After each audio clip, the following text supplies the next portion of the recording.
Bonjour à toutes et à tous, dans cette vidéo je vais vous montrer des nœuds très intéressants pour pouvoir utiliser Photoshop dans ComfyUI.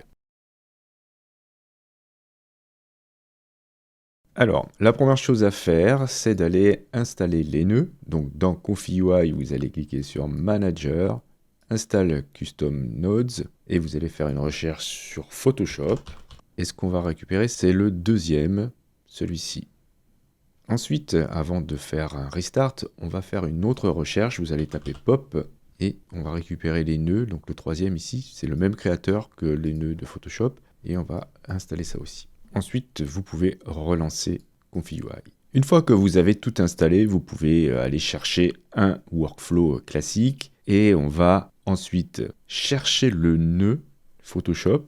Donc double-clic, on va taper Photoshop, Photoshop to ComfyUI, et là, ici, vous avez un password que vous allez copier. Dans Photoshop, vous allez dans les préférences. Sous Windows, c'est dans Édition préférences. Sur Mac, c'est dans Photoshop préférences. Vous allez ensuite dans la section Modules externes. Et là, vous allez devoir activer les connexions à distance et saisir ici le mot de passe que vous venez de copier. Vous validez avec OK. Une fois que vous avez fait ça, vous avez maintenant Photoshop qui est connecté à ComfyUI. C'est-à-dire que là, maintenant, vous allez pouvoir utiliser cette entrée qui va provenir de Photoshop. Vous pouvez le vérifier en tirant un preview image ici.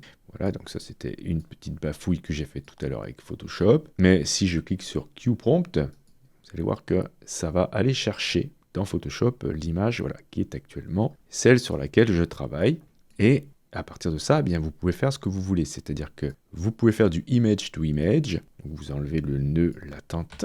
Vous pouvez aller chercher bien sûr un autre modèle. Vous pouvez bien sûr travailler avec des versions turbo de SDXL pour que ça aille plus vite. Et vous pourrez aussi utiliser un CTRL-NET. Donc je vais d'abord faire du image to image. Donc je vais relier ici la sortie image à une VAE encode. Bien sûr VAE à VAE et latente à latente. Dans Photoshop, j'ai fait en sorte que l'image ne soit pas trop grosse.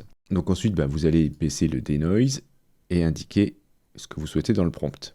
Une fois que vous avez votre prompt, vous pourrez faire appel au second nœud qui est intéressant pour avoir la preview flottante. Donc c'est pop, preview, pop-up, voilà, c'est ça. On va le relier à la VAE décode. Voilà, donc ça c'est pour avoir une preview, vous allez voir qu'il va flotter. Donc actuellement, j'ai demandé à faire donc du image to image à partir de l'image que je suis en train de travailler dans Photoshop et j'ai mis un denoise assez fort quand même. Je vais réorganiser mes fenêtres pour avoir d'un côté ComfyUI et Photoshop, ce qui va me permettre de cliquer ici sur QPrompt et d'avoir un pop-up de la preview qui va arriver. Donc voilà, la preview est là, je vais pouvoir la déplacer, cliquer ici pour la fixer. Et ensuite, je vais pouvoir travailler mon image à partir de Photoshop. Je vais pouvoir jouer avec le denoise, avec le prompt, etc., etc. Donc c'est hyper pratique de pouvoir avoir accès à tous les outils de Photoshop et au rendu de ComfyUI.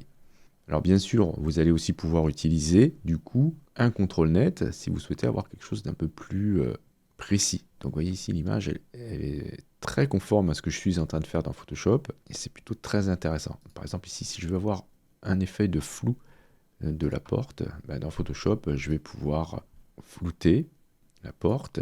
Donc évidemment là, comme on travaille à la fois avec Photoshop et ComfyUI, ça demande pas mal de ressources.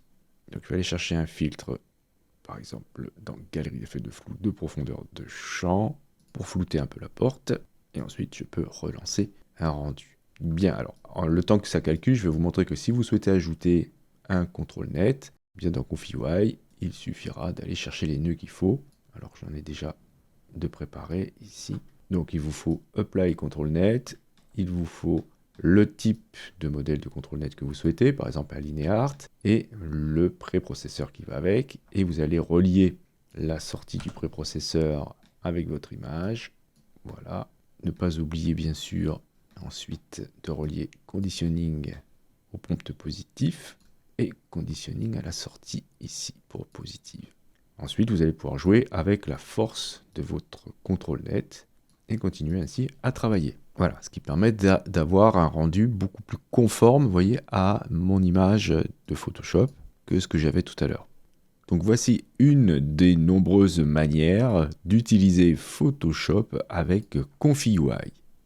Je vous remercie d'avoir suivi cette vidéo. Si vous avez des questions, n'hésitez pas à le faire dans les commentaires. Si vous souhaitez soutenir cette chaîne, vous pouvez cliquer sur j'aime, c'est hyper important pour le référencement. Si le contenu vous plaît, que vous souhaitez vous abonner, n'hésitez pas à cliquer sur abonnez-vous. N'oubliez pas la petite clochette pour être averti des prochains tutos. Justement, on se dit à la prochaine pour un autre tuto.